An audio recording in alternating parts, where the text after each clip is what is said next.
الآن ينتقل إلى من جاء بالروايات، إلى من ألف الكتاب، إلى المجلسي وأمثال المجلسي.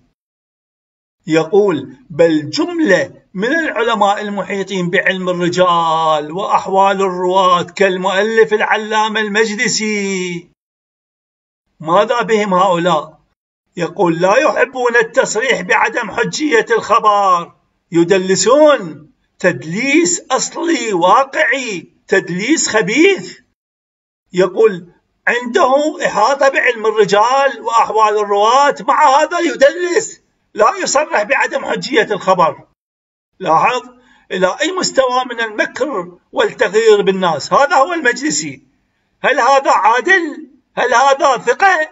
هل هذا عالم؟ هل هذا سوي؟ هل هذا إنسان؟ هل هذا مسلم؟ هل هذا عنده أخلاق؟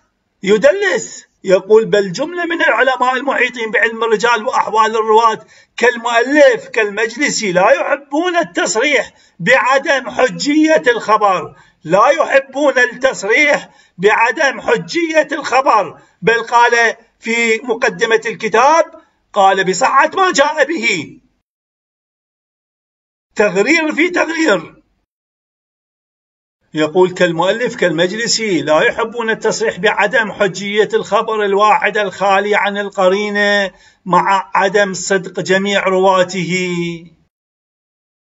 لاحظ في الاستدلال، التفت الآن تغرير للناس. الآن في مقام الاستدلال ماذا يفعل؟ يقول حتى في مقام الاستدلال: ويهملون قصوره السندي في مقام الاستدلال.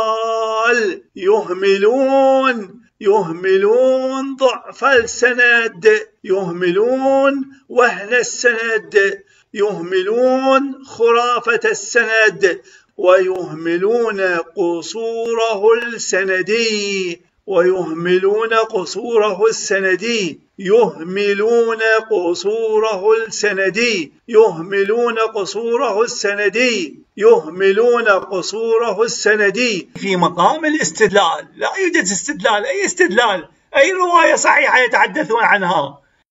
نحن عن قصد جئنا بالروايات وتركنا لهم الأمر في الحديث عن صحة الرواية حتى يقعوا في الفخ، ونتحدث معهم عن الصحة ونكشف خزي التراث الشيعي ووهم التراث الشيعي الذي ليس فيه الصحيح إلا النادر الأندر.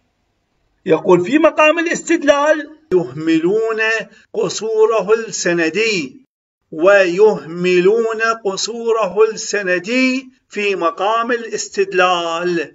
يهملون ضعف السند، وهن السند، خرافة السند، ويهملون قصوره السندي، يهملون قصوره السندي، ويهملون قصوره السندي في مقام الاستدلال.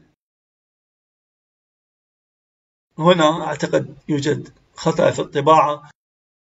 يقول: وهذا منهم عجيب جدا، وهذا منهم عجيب جدا، لا تعجب، فهذا هو التراث الشيعي، وهذا هو المنهج الشيعي، وهذا هو السلوك الشيعي، وهذه هي التربية الشيعية، وهذا هو العلم الشيعي، عبارة عن تدليس، تلبيس، تغرير، مكر، خداع.